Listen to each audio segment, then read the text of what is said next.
What's going on, everybody? Welcome back to the channel. Today we're going to be discussing the intriguing question, do Swiss posters necessarily need to be inspired by their subject? In other words, do the elements in a Swiss poster necessarily need to reflect the real-world counterparts that they're representing? This has always been interesting to me, and we're going to take a look at both sides of the argument. If this video ends up being helpful to you, please like and subscribe to support the channel. I really appreciate it. So Swiss posters, as we all know, are renowned for their use of clean, minimalist design and typography. When it comes to approaching the design of any of these posters, you obviously have to consider the subject and the message. First off, let's take a look at why Swiss posters should represent their subjects. One key reason is clarity. When a poster's elements directly reflects its subject, it can communicate the intended message much more clearly and effectively. For example, a travel poster featuring an image of the destination immediately tells the viewer what it's about. This direct representation can create a strong visual connection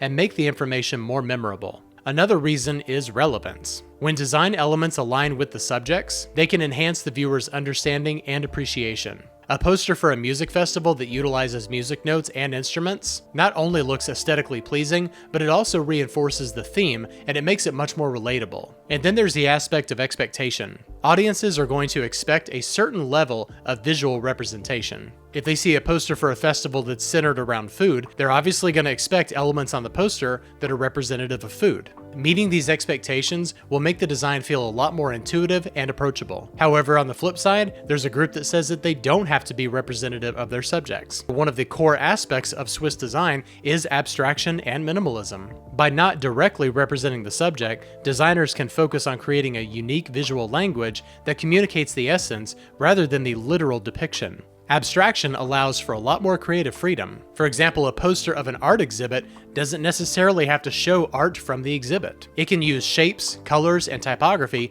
to really capture the mood of the exhibit itself. And this approach can offer a fresh and unique perspective that will pique curiosity. Another advantage is putting the emphasis on the typography. Swiss design also relies on typography as a main element. By not using literal images or shapes that represent the subjects, designers can experiment with type to directly convey the message. And oftentimes, that can actually achieve the goal better than an image would. This approach not only falls directly in line with Swiss principles, but it also challenges the designer to think outside of the box and push their creative limits using only type. Also, not being tied to literal representations can make the design feel more timeless. Remember that images and symbols can date a design, but abstract elements and strong typography can give it a lasting appeal. This is particularly important for designs that need to remain relevant over time.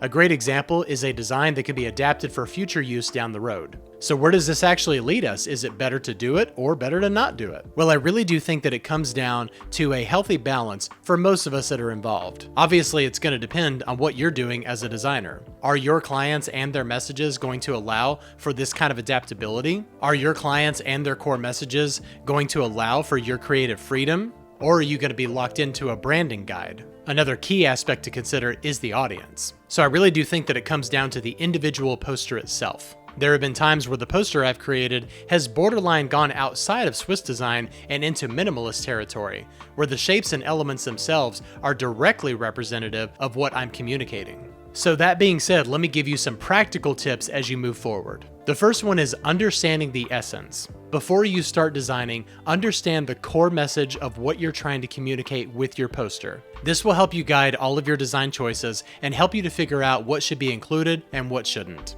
And then you can springboard off of that and ask yourself and your client, should I use abstraction or should it be much more literal? And the second practical tip that a lot of designers really don't dive into is experimentation with typography. Don't shy away from using bold typography, and remember, even in Swiss design, there are other fonts besides Helvetica.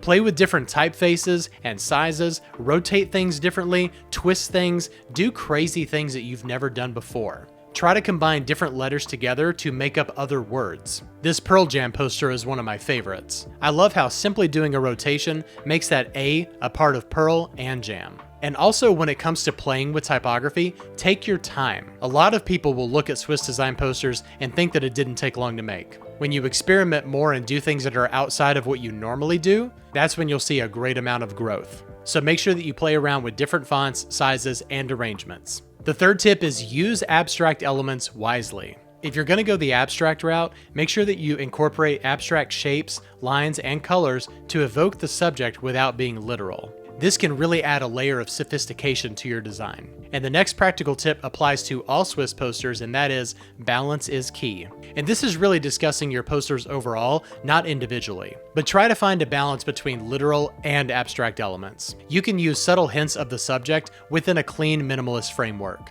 And the last one, and the best one to remember, is to keep it simple. Always remember the Swiss design principle of minimalism. You've heard people say less is more, and I think that's true to a certain extent, but I would say less is often more. Of course, there are going to be other times where you have to use more elements to communicate what you're trying to convey. And that goes back to the first practical tip, which is understanding your core message. If you take a much more thoughtful approach, rather than just jumping straight into design, you're going to be just fine. Keeping it simple is to always make sure that you're focusing on a clear and uncluttered design. So no, Swiss posters don't necessarily need to be inspired by their subject, but they can be. Whether you choose to go literal or abstract, the key is effective communication. Swiss design offers a huge framework for you to communicate your messages while still giving you the freedom to explore and be creative. If you have any Swiss designs you'd like for me to take a look at, post them down in the comments below. I love seeing all of your work, and it's very inspiring. If you enjoyed this video, please give it a like and subscribe. Thank you so much for watching, and I'll see you next time. Bye-bye.